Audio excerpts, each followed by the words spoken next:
Hello friends, இன்றைக்கி தமிழும் சரஸ்வதியும் சீரியலில் நல்லா நடந்துட்டு ஷார்ட்டாக ஒரு ரிவ்யூ பார்க்கலாம். கம்பெனியில் யாருக்கு என்ன போஸ்டிங் கொடுக்கலாம் அப்படிங்கிறத பற்றி நமச்சு தமிழும் பேசிகிட்டு இருக்காங்க. நமச்சு சொல்கிறாரு, கார்த்தி தானே நிறையா படிச்சிருக்கான், அவனுக்கு தான் ஜிஎம் போஸ்ட்டு கொடுத்தா கரெக்டாக இருக்கும் சொல்லிட்டு தமிழ் வந்து யோசிச்சு தான் முடிவு பண்ணணும் அப்படின்னு சொல்கிறாரு. சரஸ்வதியும் எம்பிஏ படித்து முடிக்க போகிறாள், அவளுக்கு ஏதாவது போஸ்டிங் கொடுக்கணும்ல அப்படின்ட்டு நமச்சு சொல்கிறாரு. இப்போ அதெல்லாம் டிசைட் பண்ணுறத விட நமக்கு நிறைய வேலை இருக்குது, அதுக்கு 2 நாள் டைம் இருக்குல்ல, வா போகலான்னு சொல்லிட்டு கூட்டிகிட்டு போயிடுறாங்க. இது அர்ஜுனோட ஆள் வந்து பார்த்துட்ருக்காரு. அப்புறம் கார்த்திகை டீ கொண்டு போய் கொடுக்கும்போது ஜிஎம் சார் அப்படின்னு சொல்கிறாரு. என்ன சொன்னீங்கன்னா, ஜிஎம் சார் சொன்னால் உங்களுக்கு தானே அந்த போஸ்டிங் கொடுக்க போகிறாங்க, தமிழ் சார் பேசிகிட்டு இருந்தார் அப்படின்னு சொல்லி கார்த்தியை உசுப்பேற்றி விட்றாங்க. கார்த்தி ரொம்பவே ஹாப்பி ஆகிறாரு. இதை வந்து அர்ஜுனுக்கு ஃபோன் பண்ணி சொல்கிறாங்க.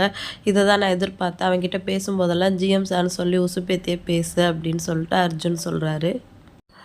அடுத்த சீனில் கார்த்தி வசுந்தரா கிட்ட வந்து ரொம்ப ஹாப்பியாக பேசிகிட்டு இருக்காரு. என்ன எப்போ இல்லாத மாதிரி சார் ஹாப்பியாக இருக்கீங்க அப்படின்னு வசுந்தரா கேட்குறாங்க. இல்லை, கம்பெனியில் ஜிஎம் போஸ்ட் எனக்கு தான் கொடுக்கணும்னு அண்ணன் பேசிகிட்டு இருந்ததா ஸ்டாஃப் சொன்னாங்க, எல்லாரும் அப்படி தான் பேசிகிட்டு இருக்காங்க அப்படின்னு கார்த்தி சொல்கிறாரு. கீழே வீட்டில் எல்லாருமே பேசிகிட்டு இருக்காங்க. சரஸ்வதி வந்து எக்ஸாம்லாம் முடிஞ்சிடுச்சு, ரிசல்ட் எப்படி வரும் தெரியலன்னு பயந்துட்டு பேசுகிறாங்க. வசுந்தரா வந்து நீங்கள் நல்லா தான் படிச்சிருக்கீங்க, ரிசல்ட் கண்டிப்பாக பாசிட்டிவாக வரும்னு சொல்கிறாங்க. உங்களுக்கும் மாமா ஒரு போஸ்டிங் போட்டு கொடுப்பாங்க அப்படின்ட்டு வசுந்தரா சொல்கிறாங்க. என்ன ஏதுன்னு கேட்கும்போது இந்த மாதிரி கம்பெனியில் போஸ்டிங்லாம் ஃபில் பண்ணணுன்னு பேசிகிட்டு இருந்தாங்களான்னு வசுந்தரா சொல்கிறாங்க. அதுக்கு சரஸ்வதி இருந்துட்டு, கார்த்தி தான் என்னோட ரொம்ப நல்லா படிச்சிருக்காரு, அவருக்கு தான் எக்ஸ்பீரியன்ஸ் இருக்குது, அவருக்கு தான் அந்த போஸ்டிங் கொடுக்கணும் அப்படின்ட்டு சரஸ்வதி சொல்கிறாங்க. அந்த டைம் பார்த்து தமிழ் வராரு. இதெல்லாம் பேசிகிட்டு இருந்தது கேட்டு அதெல்லாம் யோசித்து தான் முடிவு பண்ணணும் அப்படின்னு சொல்கிறாரு. கார்த்தி வந்து கொஞ்சம் டல்லாகிடுறாரு. மறுநாள் கார்த்தி கம்பெனியில் வேலை பார்த்துட்டு இருக்கும்போது அதே ஆள் வந்து ஜிஎம் சார்னு பேசுகிறாரு. உனக்கு தெரியுமா, நான் தான் ஜிஎம் ஆக போகிறேன், நீ இன்னும் எதுவுமே பேசி ஃபைனல் ஆகலை, நீ இந்த மாதிரிலாம் இனிமேல் என்னை கூப்பிடாத அப்படின்ட்டு கோமா போயிடுறாரு. இதை வந்து அர்ஜுனுக்கு அவன் ஃபோன் பண்ணி சொல்கிறான்.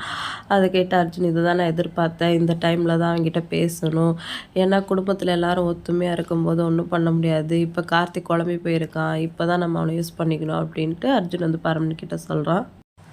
அடுத்த சீனில் கார்த்தி பைக்கில் வரும்போது அர்ஜுன் வந்து கார்த்தியை வழிமறித்து நிப்பாட்டி பேசுகிறான்.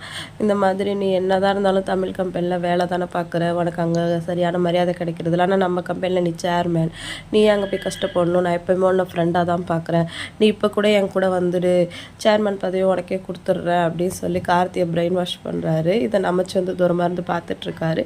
கார்த்தி வந்து அர்ஜுன் கிட்ட என்ன பதில் சொல்ல போகிறாருன்னு நாளைக்கு பார்க்கலாம். ஆனால் விஜய் டிவியில் 2 நாளுக்கான ப்ரோமோவை ரிலீஸ் பண்ணியிருக்காங்க. தமிழ் வந்து கார்த்திக்கு ஜேஎம்டி போஸ்ட்டு கொடுக்குறாரு. கார்த்தி வந்து ரொம்பவே ஹாப்பியாக ஆகிற மாதிரி அந்த ஃபுல் எபிசோட் பார்க்கவே நானும் ரொம்ப ஆர்வமாக இருக்கேன். வீடியோ பிடிச்சா லைக் பண்ணுங்கள். இன்னொரு வீடியோவில் மீட் பண்ணலாம். டாட்டா, பாய்.